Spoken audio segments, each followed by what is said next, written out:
Ryan, first training camp as an NHL head coach. What has the first week been like? It's been busy. I talked to Hack in Seattle, and first thing he asked was, how's the grind? Is it different? Yeah, it's different for sure. I think as sitting in the head coach chair, you're responsible for putting everything together, and that's all the players that are on the roster. So you're putting your groups together, your line pairings and defensive pairings for all three groups. So as an assistant coach, I think it's more about, okay, this is what we're doing, let's go with it. So now of course, you're right, more so in the mix, working with Craig a little bit more. So it's been a lot of fun. And I think our guys have been very receptive, and they've worked really hard to start with. So we're feeling it's a pretty positive start. So you've worked your way to this level, been at all the different stops along the way. Is it what you thought it might be so far? A little different? Yeah, I mean, when I first came up as an assistant coach, the first little bit, you do a lot of looking around. I mean, I was never an NHL player. So when I wasn't good enough to get to the NHL as a player, you shift gears a little bit. So I wanted to get there as a coach. So when you first get there, there's that kind of aha moment that you're in the NHL and you're wide-eyed. But I was fortunate to work with some really good people along the way. And then you feel comfortable really quickly. Mark Giordano was one of the defensemen here to start with, and it could have made a transition difficult for a guy that hadn't played in the NHL before, but Mark was there, and whatever you needed, he was willing to do, and he helped bring everybody along to make that transition seamless. So when you get people like that you have a chance to work with player-wise, and then the group that's here coach-wise, management-wise, it makes it much easier for sure. So speaking of being here, you have been with this team for the last few years. Mm-hmm. Talking to Jonathan Huberdeau today, Michael Backlund, they were just saying how different the vibe is here. People are smiling, they're laughing. It's lighter. There's definitely a competitive edge, and guys know that the goal is to come here to win and compete. Yeah.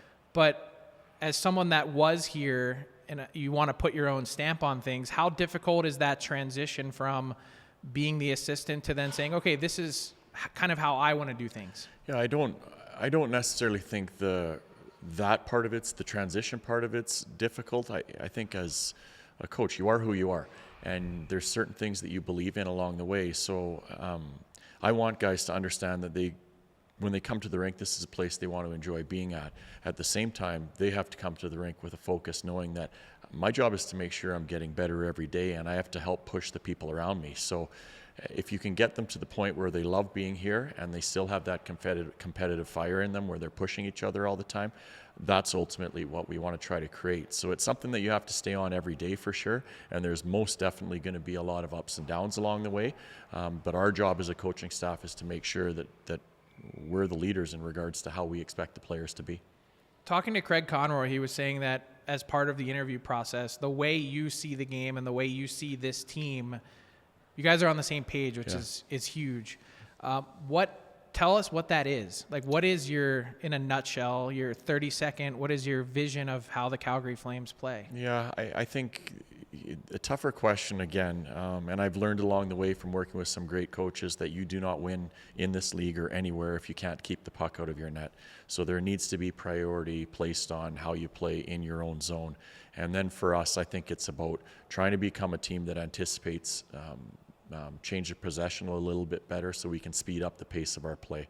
And in a nutshell, really, that's what it becomes about, getting the guys to understand the importance of as soon as we get the puck, you have to think about getting to that other end as quick as you can, and ultimately getting that puck and bodies to the net. So it's understanding the importance of being strong defensively, but giving them a little bit more freedom to generate offense as long as they have the mindset that we have to do this very quickly. So boiling it down, defensive zone, is it a significant change from last year? It's funny. There's some It's been a big storyline so far in camp. I have a feeling it's a big storyline in most cities. I think a lot of teams are going to be making subtle tweaks to their defensive zone coverage, and I think that's because the NHL is a bit of a copycat league, so they see teams that won this past year. You always look to see what the team that wins, how they're playing.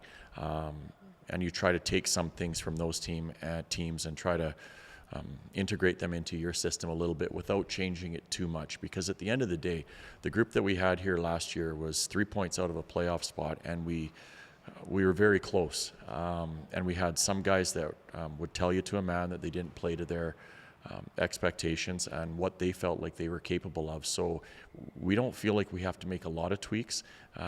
We feel like we just have to challenge them as a group to be better. And then the other big thing for us that we saw a little bit of what we're working on today is we have to be a better team in extra time. So in overtime, and if games get to a shootout, we have to put some priority on those because, as I said, we missed by 3 points and we were in a significant amount of 1-goal games this past year. We have to find a way to flip the script there a little bit. System, structure, X's and O's are important, but I feel like the best coaches in this league really find a way to connect with their players and, as you mentioned, kind of squeeze the most out of them when they have that competitive fire, the confidence that comes with that. When you set foot in here to start camp, was there any sort of, like, what's your message? You have to wipe the slate clean of last year, and because this is mostly the same roster. It's different than some teams. You miss the playoffs, 8 new guys are in. That's not really the case here. No, and that's true. And I think part of that job was done over the summer in those initial conversations that you do have with your players.